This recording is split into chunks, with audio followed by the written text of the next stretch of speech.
Hello दोस्तों। आज आपके लिए लेके आए हैं विनिंग पर्सनैलिटी पार्ट नंबर 3, आंतरिक प्रेरणा का चमत्कार। 1940 की बात है। अमेरिका के एक निग्रो परिवार में एक बालिका का जन्म हुआ। बड़ा परिवार था, हर बच्चे पर माँ बाप पूरा ध्यान भी नहीं दे सकते थे। इस छोटी बालिका को 5 वर्ष की अवस्था में स्कारलेट ज्वर हो गया। वह पोलियो की शिकार हो गई।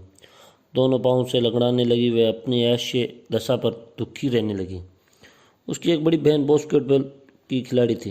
वह साथ ही धावक भी थी, फराटे से दौड़ती थी, जबकि पोलियो से ग्रस्त छोटी बालिका टुकर टुकर अपनी बड़ी बहन को निहारती रहती थी। छोटी बहन को कोमल हृदय रो पड़ा। वह अंदर ही अंदर आपसे पूछती, यह दुर्भाग्य मेरे साथ ही क्यों।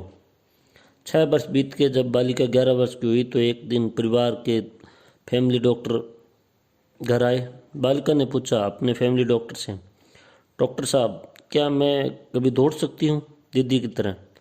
डॉक्टर ने बालिका की आंख में झाँका। वहाँ थी आशा तथा आस्था। हाँ बिटिया, क्यों नहीं, पर मैं कह नहीं सकता कब। हाँ, एक बात है, यदि तुम सही ढंग से मालिश तथा व्यायाम करो तो तुम अच्छी तरह से चल अवश्य सकोगी। डॉक्टर के निर्देशन व बड़ी बहन की सहायता से बालिका अब निरंतर मालिश व व्यायाम करने लगी। उसके पाँव में शक्ति आने लगी, किंतु ठीक प्रकार से चलना अभी कठिन था। बालिका दृढ़ निश्चय वाली थी।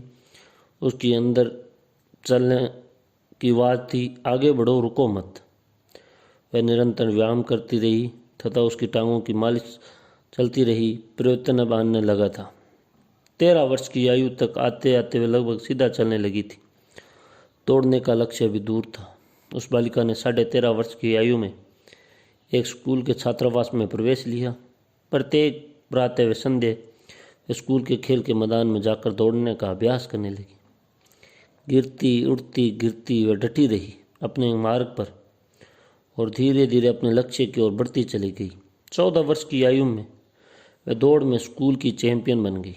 फिर अगले वर्ष तक आते आते एक नामी धावक बन गई। अमेरिकी अखबारों में उसकी प्रशंसा छपने लगी। कल तक जो लड़की विकलांग थी वे अब धावक बन गई थी। 1956 में मेलबर्न, ऑस्ट्रेलिया में होने वाले ओलंपिक खेलों में भाग लेने वाली अमेरिकी टीम में उस युवती का चयन हुआ। वह दौड़ी, खूब दौड़ी, परंतु कोई मेडल नहीं जीत सकी। मेलबोर्न के बाद अब उसकी नज़र रोम ओलंपिक पर थी, जो 1960 में होने वाले थे। 4 वर्ष लगातार उसका अभ्यास अब चरम सीमा पर रहा। बड़े बड़े खिलाड़ियों की दौड़ के वीडियो फिल्म देखकर वह अपने दौड़ने की शैली में सुधार लाने लगी।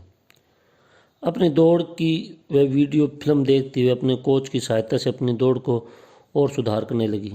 हर दिन वह अधिक उत्तम से और अधिक उत्तम बनने लगी। 1960 में आया रोम का ओलंपिक, उसका टीम में चुना जाना जो निश्चित था। अब हुआ चमत्कार। 100 मीटर की महिला दौड़ और स्वर्ण पदक जीता इस युवती ने। नाम था विल्मा रुडोल्फ। 200 मीटर की दौड़ फिर स्वर्ण पदक जीता रुडोल्फ ने। और अब बारी थी 400 मीटर की रिले रेस थी। विल्मा अमेरिकी टीम का नेतृत्व कर रही थी, किंतु एक घटना हुई। जो अमेरिकी टीम की तीसरी रिले महिला धावक ने विल्मा को छड़ी देने का प्रयास किया। छड़ी नीचे गिर गई। विल्मा हतप्रभ सी हो गई। इसी बीच पास वाली रोम लेन से जर्मनी की एक प्रसिद्ध धावक पराठे से दौड़कर आगे निकल गई। विल्मा ने विद्युत गति से छड़ी को जमीन से उठाया और फिर से वह ऐसी दौड़ी कि शायद ही कोई महिला कभी दौड़ी हो।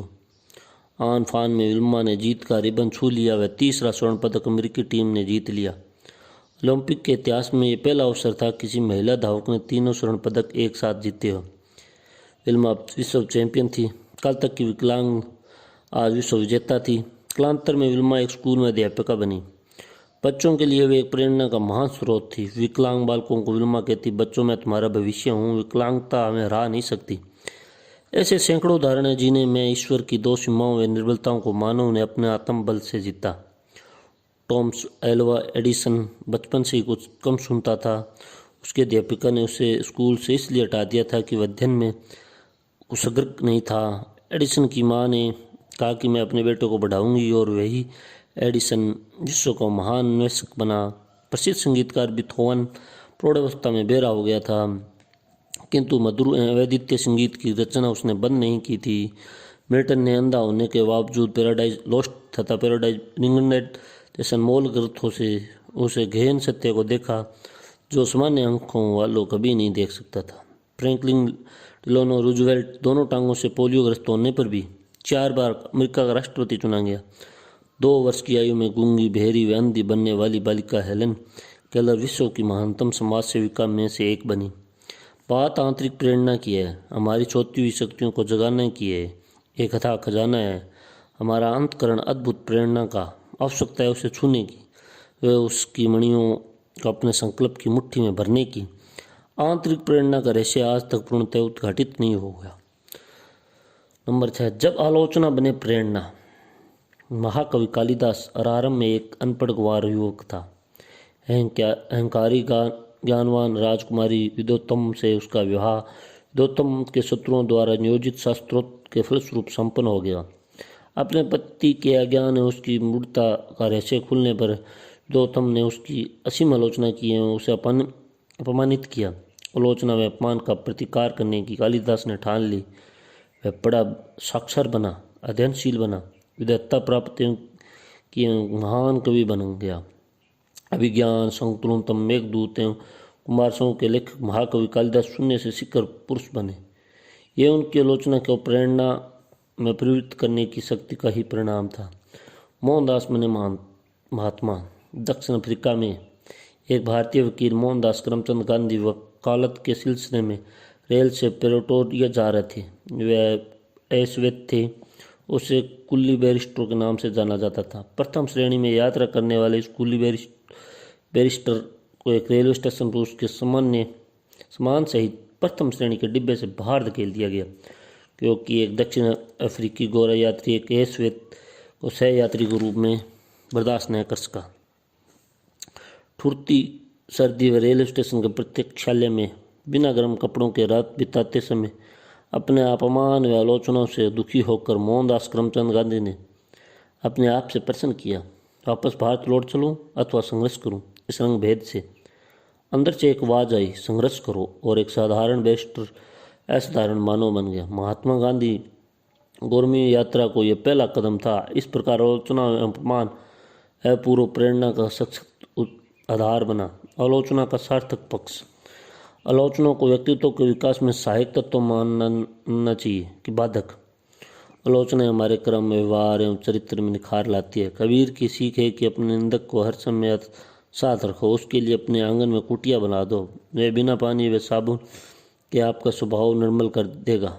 किंतु यदि आलोचना अनुचित प्रतीत हो, अतिरंजित हो, क्रोध हो, दृश्या, ईर्ष्या अथवा शत्रुतावश की गई हो तो उसको अपने व्यक्तित्व पर नकारात्मक प्रभाव न होने दें। जब आलोचना का उद्देश्य हमारी भलाई हो, हमारा माता पिता, अध्यापक, मित्र, साथी अथवा उच्च अधिकारी द्वारा हमारे विकास के हित में ही की गई हो तो उस पर अवश्य गौर करना चाहिए तथा सही बातों को अपने कर्म व व्यवहार में शामिल भी करना चाहिए। दूसरी ओर यदि आलोचना मिली जुली हो, अर्थात जिसमें कुछ बातें उचित हो, कुछ अनुचित हो, शेक्सपियर की राय मानिए, प्रत्येक व्यक्ति द्वारा निंदा सुन लो पर अपना निर्णय सुरक्षित रखो। आलोचना पर सकारात्मक दृष्टि। कुछ नियम। आलोचना को सहन अथवा स्वीकार करने के कुछ नियम हैं जिन्हें ध्यान में अवश्य रखना चाहिए। नंबर 1, आलोचना 2 प्रकार की होती है, सकारात्मक एवं नकारात्मक। सकारात्मक आलोचना को प्रसन्नता से स्वीकारें, नकारात्मक आलोचना को विश्लेषण करें, उसमें यदि कुछ लाभदायक बिंदु पाएं तो उन्हें भी स्वीकार करें। नंबर 3, मिश्रित आलोचनाओं में उपयोगी एवं निरर्थक आलोचना के बीच अंतर करें। उपयोगी को चुनें, निरर्थक को नजरअंदाज करें। सार को सार चुन लिया, थोथा दे उड़ाए। नंबर 4, आलोचक को अपने शुभचिंतक मित्र माने, न कि शत्रु। शत्रु भी आलोचना करे तो उसका प्रत्यक्ष रूप से शुभचिंतक ही मानना चाहिए। ऐसे किसी को शत्रु मानना ही नहीं चाहिए, चाहे वह कटुआ आलोचक ही हो तो भी। नंबर 5, यदि किसी झक्की, सनकी, क्रोधी, अभिमानी और ईर्ष्यालु व्यक्ति द्वारा आपकी अनुचित आलोचना की गई हो तो आवेश में न आए, शांत रहें। कुछ आलोचना ऐसी भी होती है जिसकी उपेक्षा की जानी चाहिए। नंबर 6, आलोचना से अपना आत्मविश्वास कभी कम ना होने दें तथा अपना मनोबल को नए गिराएं। प्रत्येक आलोचना पर चिंतन कीजिए किंतु उसे दिमाग पर हावी मत होने दीजिए।